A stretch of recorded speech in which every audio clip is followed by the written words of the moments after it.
Now, fair Polita, a natural hour draws on the pace. All happy days brings in a new moon, but all may think how slow this old moon waves. She lingers by the side like a stepdame at a downer, long within a young man's revenue. 4 days could we sleep in Saxony, 4 nights could we dream all the time, another rhythm, like to a silver bow, new bent in heaven, showing all the nights of our solemnities. But I'll wound thee with my sword, and one foul up I do with the injury. But I will wed thee with another key, with pomp, triumph, and reverence. Happy be Theseus, a renowned duke. Thanks, good Aegeus. What news do you bring thee? Full of vexation come I with complaint against my child, my daughter, Hermia. Demetrius, stand forth.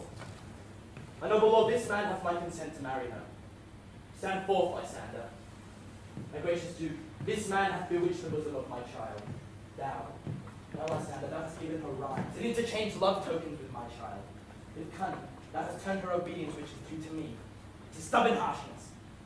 Oh, my gracious duke, if she before your grace will not consent to marry with Demetrius, as she is mine, I may dispose of her, which shall either be to this gentleman, or to her death, according to our law immediately provided in that case. Demetrius is a worthy gentleman. So is Lysander. I am himself he is, but in this kind, what's in your father's voice? The other should be held worthier. I would my father look but with my eyes. Rather with your eyes must his judgment look. I do entreat your grace to pardon me. I know not by what power I am made bold, nor how it may concern my modesty, in such a presence here to plead my thoughts. But I beseech your grace that I may know the worst that may befall on me if I refuse to wed Demetrius. Either to die a death, or be abjured, forever the society of man. Therefore, Hermia, question your desire, know your youth, examine your blood, whether you yield not to your father's choice. You can adore a livery of a nun. So will I grow, so live, so die, my lord, ere I will my virgin painted up. But to his lordship, whose unwished yoke my soul consents not to give serenity. Take time to pause, and by the next new moon, the sealing day should be twixt, my love and I, for everlasting bondness and fellowship. But upon that day, prepare to die for disobedience to your father's will, or wed Demetrius as he would, or on Diana's altar to protest for austerity and vow single life. Relent, sweet Hermia, and Lysander, yield thy praise title to my certain right. You have our father's love, Demetrius, not hers. Let me have Hermes. You do marry him. Scornful, Lysander.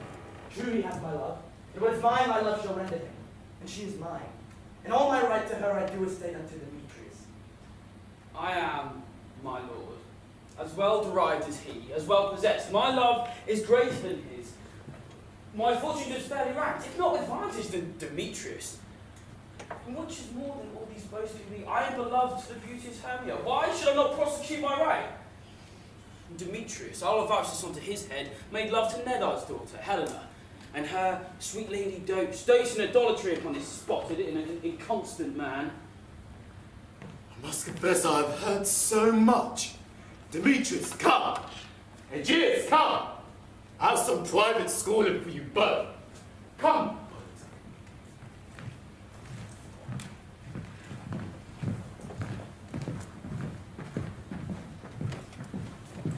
How now, my love? Why is your cheek so pale? How chance the roses there fade so fast? Be like for want of rain which I could well, between them from the tempest of my eyes. Ay me, for I could ever read, could ever hear by tale or history, the course of true love never did run smooth, either it be different by blood, O cross too high to be enthralled too low, or else misgrafted in the respective years, O spite too old to be engaged too young, or it stood upon the choice of friends, O hell to choose love by another's eyes. or if there was a sympathy and a choice. War, death, or sickness that lay siege to it, making it momentary as a sound, swift as a shadow, short as any dream, brief as lightning in the colliding night, and act and spleen that unfolds both heaven and earth, and ere a man hath the power, say, behold, the jaws of darkness do devour it up, so quick bright things come to confusion. If then true lovers have been ever crossed, it stands an edict in destiny, and let us teach our trial patience, because it is customary cross, is due to love as thoughts and dreams and sighs, wishes and tears, all fancies follow us. Good persuasion. Therefore, hear me, Hermia. I have a widow aunt, a dowager of great revenue, and her house remote of Athens 7 league, and she thinks it's me as her only son. There, gentle Hermia, may I marry thee? And to that place the sharp Athenian law cannot pursue us. Thou lovest me then, still far from thy father's house tomorrow night. Into the woods, a league without a town, where I did meet thee once to observe the morn of May with Helena. There I will stay for thee. My good Lysander, I swear to thee, upon Cupid's strongest bow, by his best arrow with the golden head, in that same place thou hast appointed me, truly will I meet with thee. I will, my Hermia. Oh look, it's Helena. Fair Helena, whither away? Call you me fair, that fair again on say, Demetrius loves your fair. How fair? Teach me how you look and with what art you sway the motion of Demetrius' heart.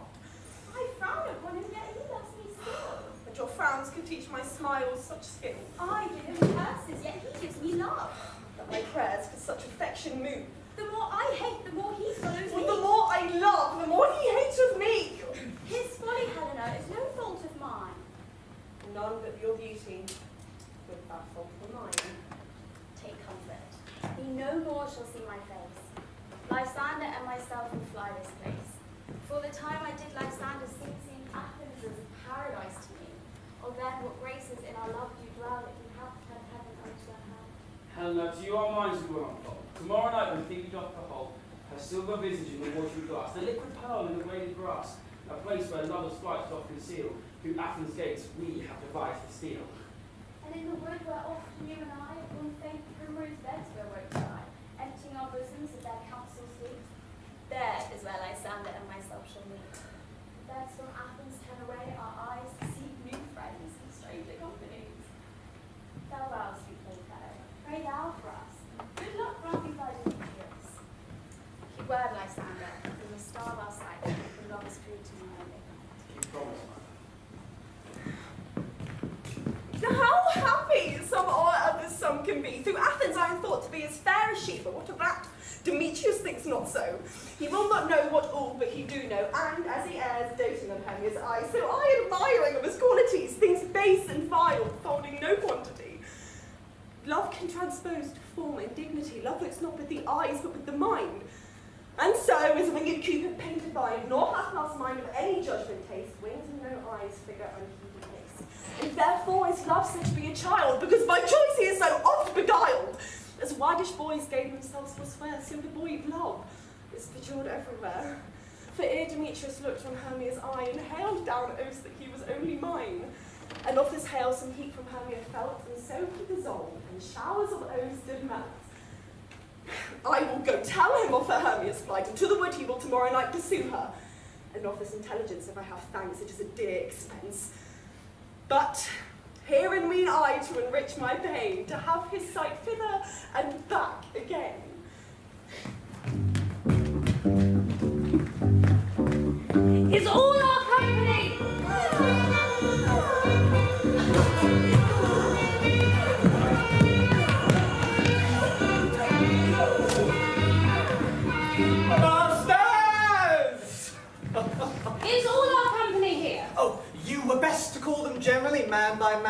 according to the script. Here is the scroll of every man's name, thought fit throughout Athens to play in our interlude for the Duke and Duchess on his wedding day, at night! First, good Peter Quince, say what the play entreats on. Then read the names of the actors and so grow to a point. Marry, our play is the most lamentable comedy and the most cruel death of Pyramus and Thisbe. A very good piece of work, I assure you, and a merry. Now, call forth your actors by the scroll. Masters, spread yourselves. Answer as I call you, Nickbottom the Weaver. Ready? Name what part I am for and proceed. You, Nickbottom, are set down for Pyramus. What is Pyramus? A lover or a tyrant? A lover who kills himself most gallant for love. That will ask for some true tears in the performing of it. If I do it, let the audience look to their eyes. I will move storms. I will condole in some measure to the rest. But my chief humour is for a tyrant. If I could play Hercules rarely, or a part to tear a cat into, make all split, the raging rocks and shivering shocks shall break the locks of prison gates, and Phoebus' car shall shine from far to make and mar the foolish face. This was long. Now name the rest of the play. This is Hercules' vein, a tyrant's vein. A lover is more. Condole. Francis Flute, the bellows mender. Here, Peter Quince. Francis Flute, you are set down for Thisbe. And what is Thisbe? A wandering knight? It is the lady that Pyramus must love. Nay, Fave, let me not play a woman. I've got a beard coming. That's all one. You may do it in a mask, and you can speak as small as you will. And I may hide my face. Let me play Thisbe too. I'll speak in a monstrous little voice. Thisbe. Ah, Pyramus, my lover dear, my Thisbe dear and lady dear. No! No. You are to play Pyramus, Flute, you Thisbe. Well, proceed. Robin Starling, the tailor. Yes. Robin Starling, you are to play Thisbe's mother. Tom Snout, the tinker. You, Thisbe's father. Myself, Pyramus's father. Snap the joiner. You, the lion's part. And I hope here is a play fitted. Have you the lion's part written? Pray you, if it be, give it to me for a maps of study. You may do it extempore, for it is nothing but raw. Well, let me play the lion too. I will roar that I will do any man's heart good to hear me. I will roar that I will make the Duke say, let him roar again. Let him roar again. Why, and you would do that too terribly. That you would frighten the Duchess and the ladies, that they would shriek, and that were enough to hang us all. That would hang us all. Every mother's son. I grant you, friends, if that you should fright the ladies out of their wits, they would have no more discourse but to hang us. But I will aggravate my voice such that I will roar you as to any sucking dove. I will roar you as to any nightingale. You can play no part with Pyramus! For Pyramus is a sweet-faced man, a kind man that one would see on any summer's day, a proper gentleman-like man. No, you must needs play Pyramus. Well, I will undertake it. What beard were I best to play it in? Why, what you will? Well, I can discharge it in either your straw-coloured beard, your orange tawny beard, your purple and grey beard, or your French crown beard, your perfect yellow. Some of your French crowns have no hair at all, and there you will play it barefaced. But, masters, here are your parts, and I request you, entreat you, and desire you, to come them by tomorrow night and meet me in the Palace Wood, a mile without the town, by moonlight. There we will rehearse our parts, for if we were to meet in the city, we would be dogged with company, and our devices known. In the meantime, I will draw up a bill of properties, such as our play requires. I pray you, fail me not. We will meet, and there we may rehearse most obscenely. and courageously. Take pains. Be perfect. Adieu. At the Duke's Oak, please. Enough. Hold on. Cut bowstrings.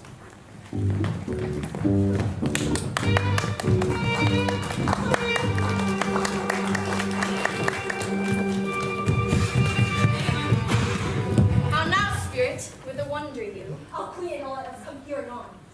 The king doth keep his reveals here tonight. Take heed, the queen come not within his sight. For Oberon is passing fell in love.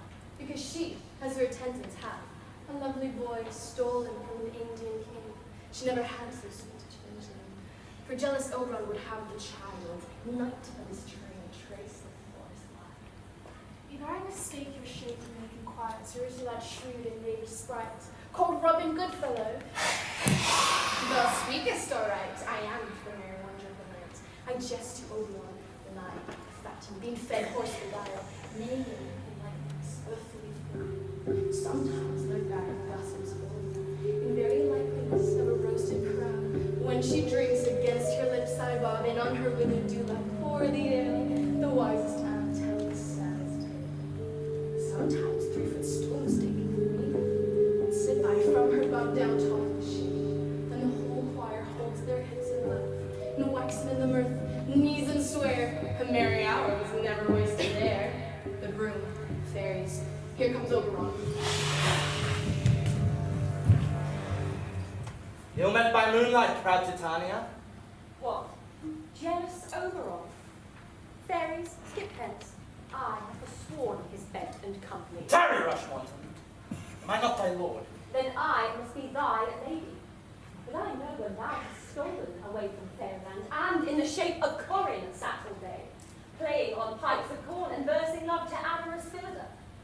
Why art thou here, come from the farthest steppe of India, but that, forsooth, the bouncing Amazon, your buskined mistress and warrior love, to Theseus must be wedded, and you come to give their bed joy and prosperity. How canst thou thus for shame, Titania, knowing I know thy love to Theseus? Didst thou not lead him through the glimmering night from Perigenia whom he ravished, and make him with fair Eagles break his faith with Ariadne and Antiope? These are the forgeries of jealousy, and never since the midsummer spring met we on hill, in forest dale or mead, by paved fountain or by rushing brook, or in the beached margin to the sea, to dance our ringlets to the whistling wind.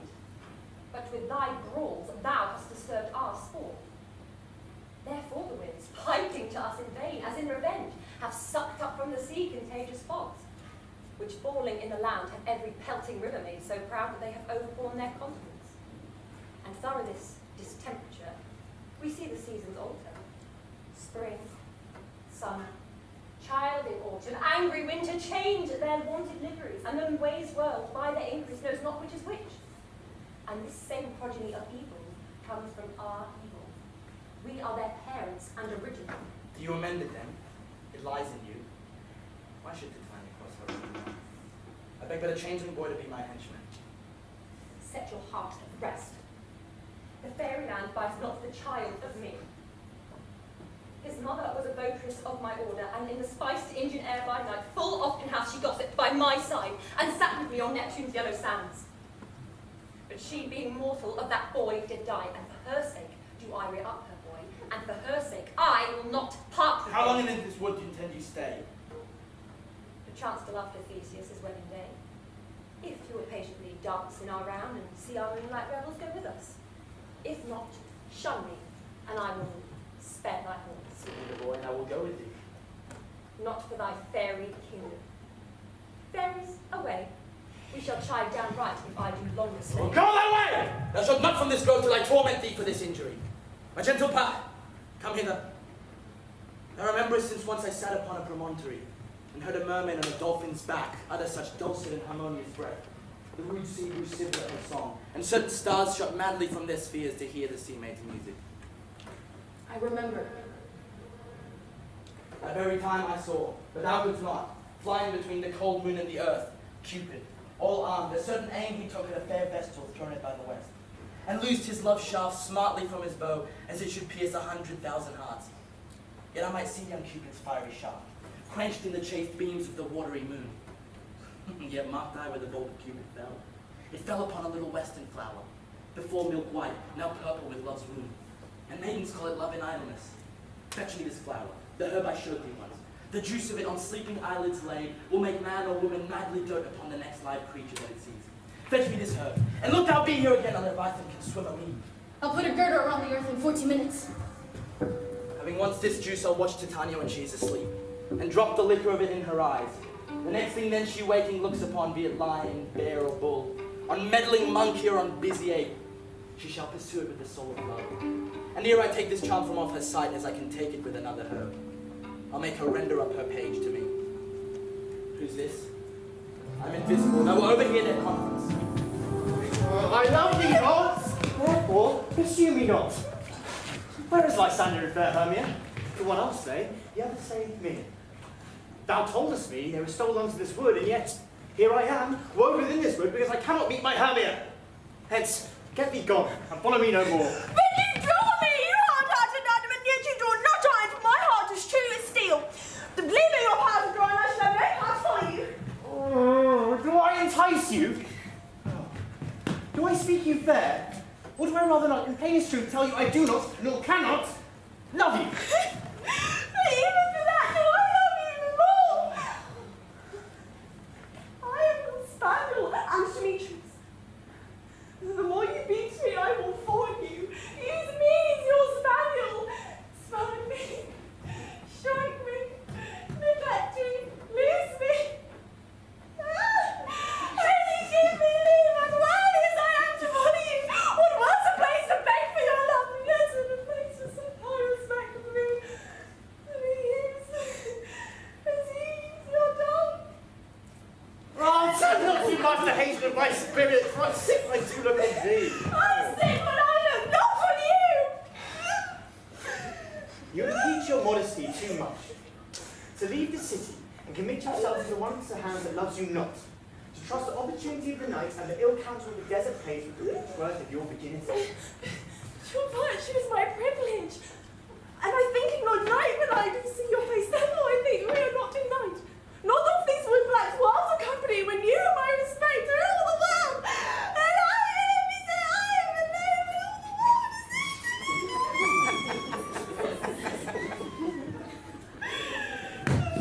I will leave thee and hide me in the brakes, and leave thee to the mercy of wild beasts.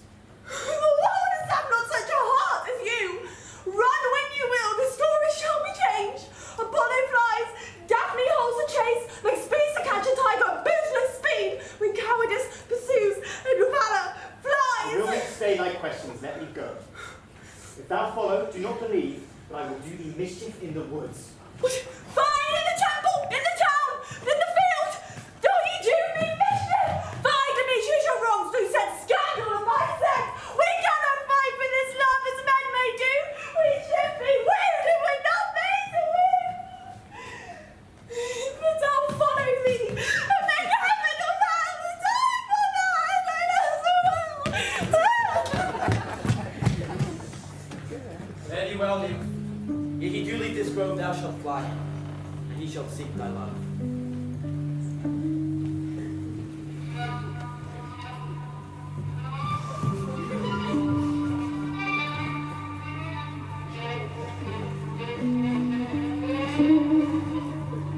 Hast thou the flower there? Welcome, wanderer. La voila. Dame. I know a bank where the wild thyme blows, where oxlips and the nodding violet grows, quite over canopy with luscious woodbine, with sweet musk roses and with eglantine. There sleeps Titania some time of the night, lulled in these flowers with dances and delight. And there the snake sheds her enamelled skin, weed wide enough to wrap a fairy in. With the juice of this I'll streak her eyes, and make her full of hateful fantasies. Take thou some of it, and seek through this grove.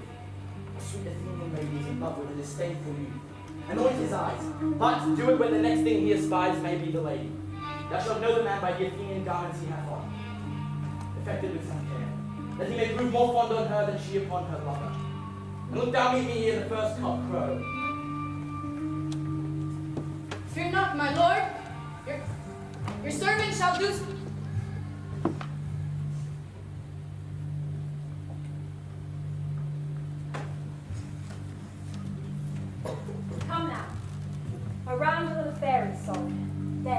third part of a minute hence. Some to kill cankers and the musk rosebuds, some war with rear mice with their leathern wings to make my small elves' coats, and some keep back that clamorous owl that nightly hoots and wonders at our quaint spirits. Come, sing me now asleep, then to your offices and let me rest.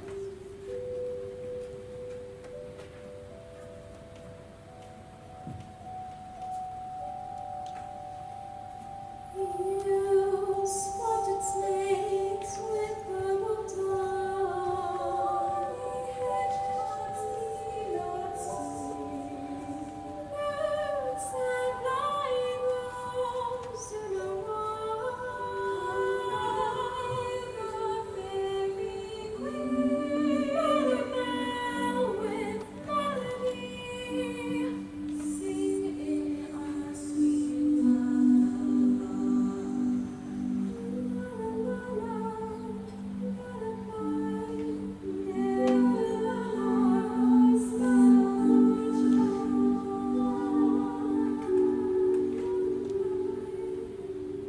What thou seest when thou dost wake, do it for thy true love take. Love and languish for his sake, be it ounce or cat or bear, pard or boar with bristle hair. In thy eye that shall appear when thou wakest, it is thy dear. Wake when something vile is near.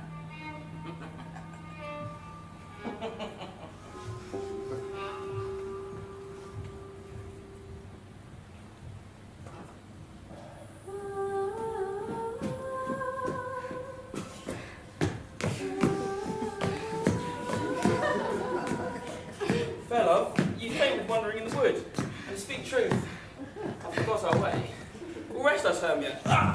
If you think it good, tarry for the comfort of the day. Be it so, Lysander. Find you out of bed, for I upon this bank will rest my head. One bed shall serve as a turf for us both. One bed, one heart, two bosoms, one tree. Oh, nay, Lysander. For my sake, my dear. I'm further off yet. Do not lie so near. Take the sense sweet of my innocence. My heart unto yours is knit, but one heart we can make of it. Two bosoms interchange with an oath, and two bosoms in a single troth. No bedroom me deny, for lying so, Hermia, I did not lie. Lysander riddles very prettily. Now much beshrew my manners and my pride, if Hermia meant to say Lysander lied, but gentle friend, for love and courtesy, lie further off in human modesty. Such separation as may well be said becomes a virtuous bachelor and a maid. So far be distant, and good night, sweet friend. Thy love will never alter till thy sweet life end. Amen. Amen to that fair prayer, say I. I in life and I in loyalty. Here is my bed. Sleep give thee all thee rest. With half that wish, the wish's eyes be pressed.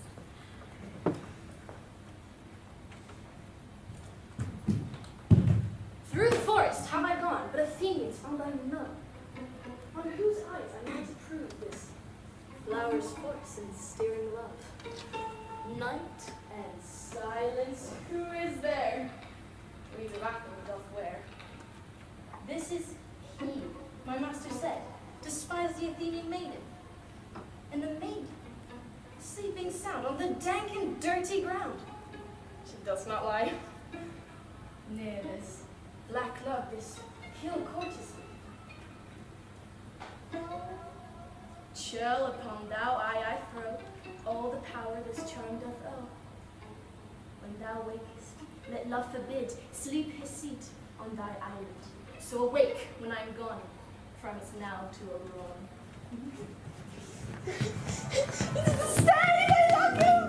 Oh, charge thee hence! Do not hold me thus! Do not, sir! Stay on thy peril, I alone will go. I'm out of breath of this fond chase. The more my prayer, the less of my grace. Happy is Hermia, wheresoe'er she lies, and she is blessed and attractive eyes. How come her eyes are so bright? Not with salt tears, if so, mine are oftener washed than hers, but no, I'm as ugly as a bear, for beasts who meet me do run away in fear. Therefore, no marvel though Demetrius too as a monster plies my presence thus. What wicked,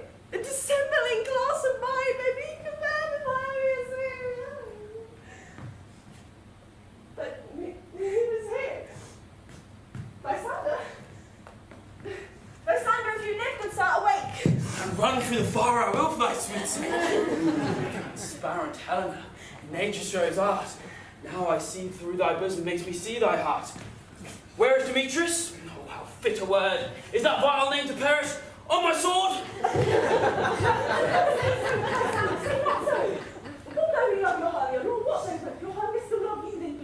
Content with Hermia. No, I do repent the tedious minutes I've spent with her, not Hermia, but Helena, I love, who would not change a raven for a dove. The will of a man by his reason swayed. Tells me you are the worthier maid. Things growing not ripen till reason, so I, being young, till now not ripen till season.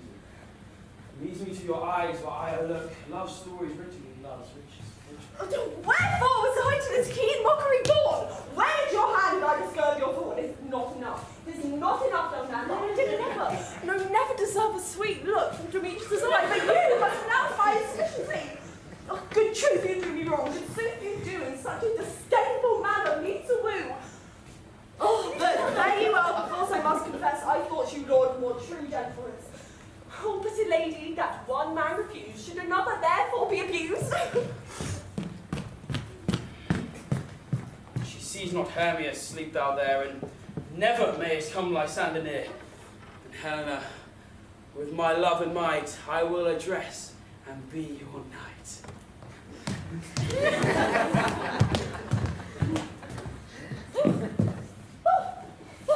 Lysander!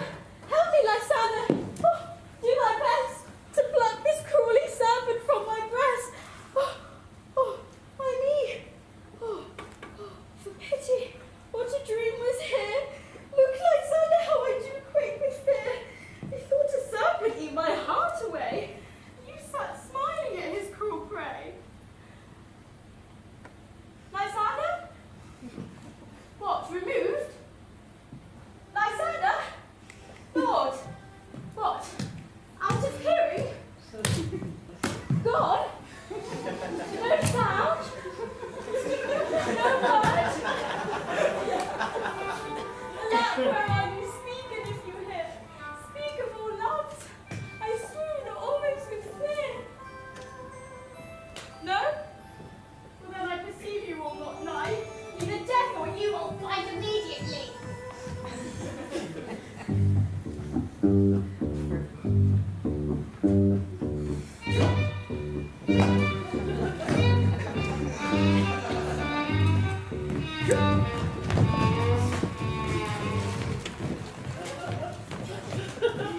Are we all met? That's that. And here's a marvellous convenient place for our rehearsal. This green plot shall be our stage, this hawthorn brake our resting house, and we shall do it in action as we shall do it before the Duke. Peter Quince, What sayest thou, Billy Bottom?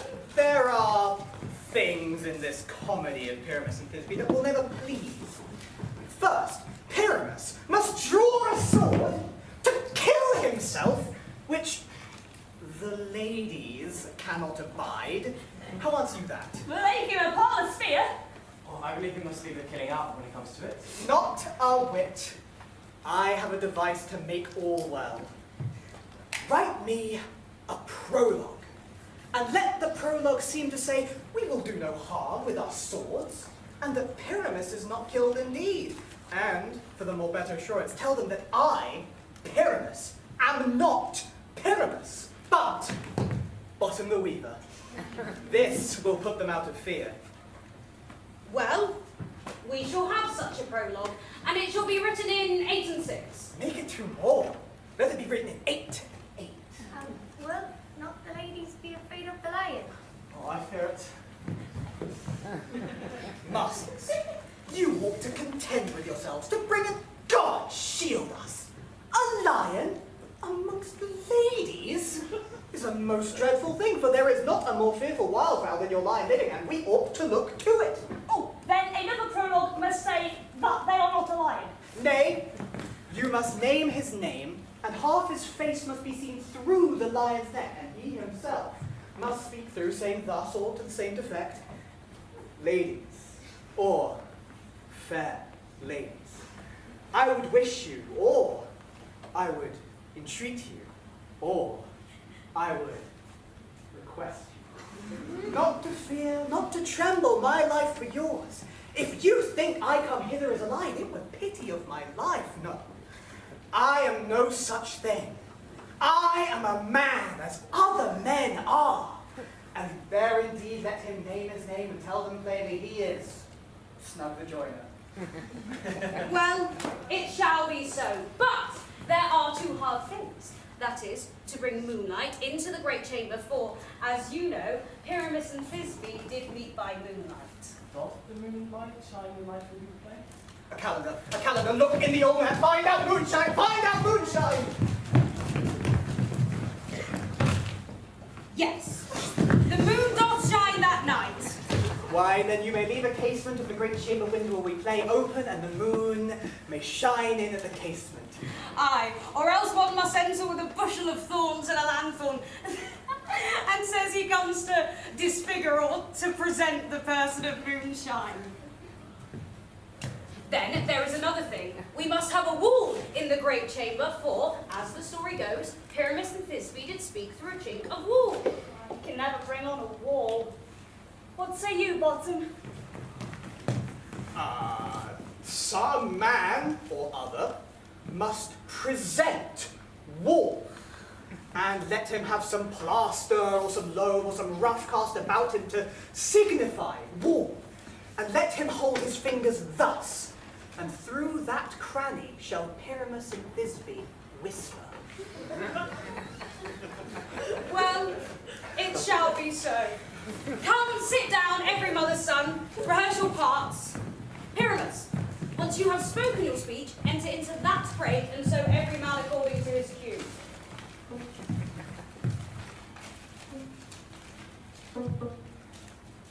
What hempen homespuns are we swaggering here? So near the cradle of the fairy queen. What a play toward. I'll read on it. An act or two, perhaps, if I see cause. Speak, Pyramus, Thisbe, stand forth.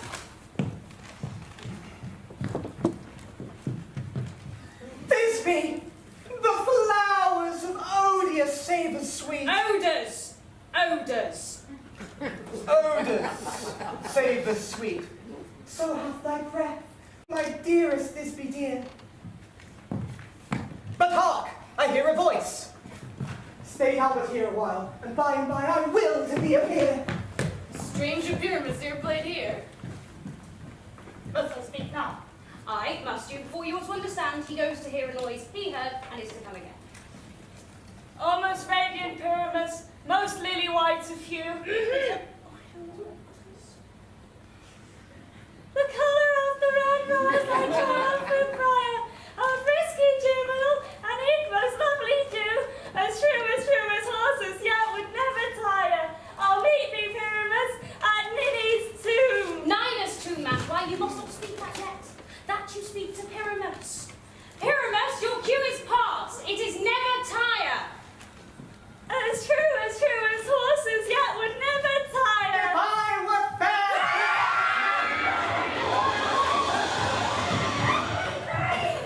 Help! Master!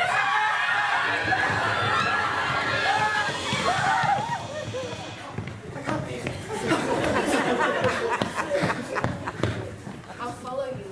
I'll lead you about around, through bog, through bush, through briar, through brake. Sometimes a horse I'll be, sometimes a hound, sometimes a headless bear, sometimes a fire, and neigh, bark, grunt, roar, burn, like horse, hound, hog, fire, at every turn.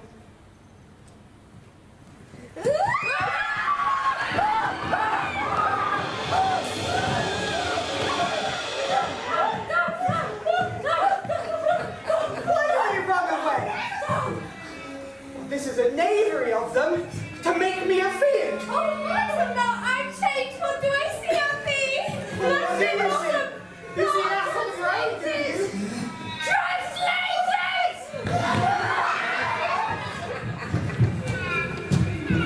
I see their knavery. Well, this is to make an ass of me. To frighten me, if they could.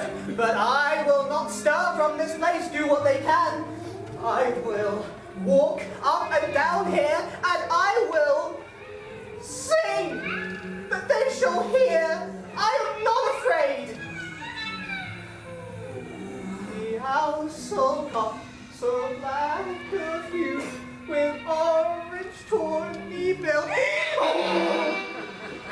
The frost so with his note so true, the red with little quill. What angel wakes me from my flowery bed? The romance and love, the spoils of cuckoo gray. To the full many is that the more and this for hearts in bed. Oh, I pray thee, gentle mortal, sing again. Mine ear is much enamoured of thy note, so is mine eye enthralled to thy shape, and thy fair virtues perforce doth move me, on the first view to say, to swear. Oh, I love thee!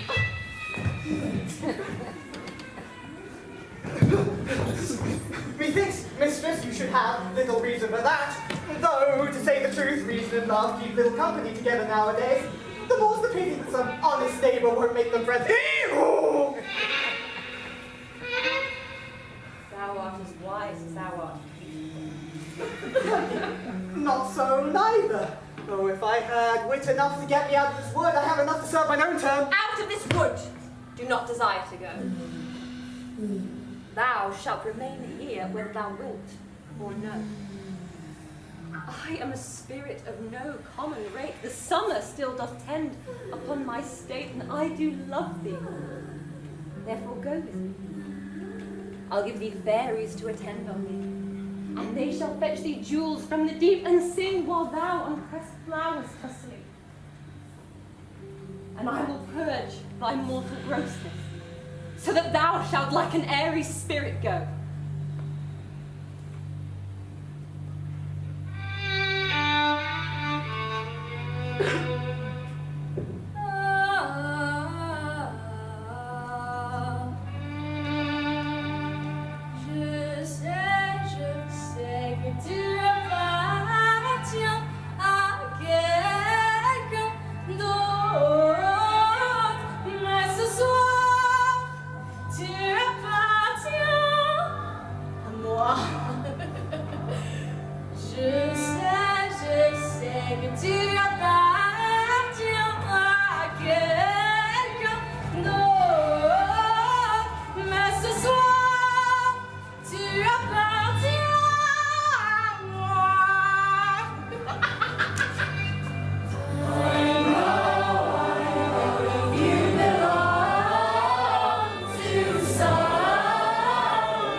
Ladies and gentlemen, we'll be taking a quick interval, so make your way out to the foyer where the bar is open and be back in about 15-20 minutes.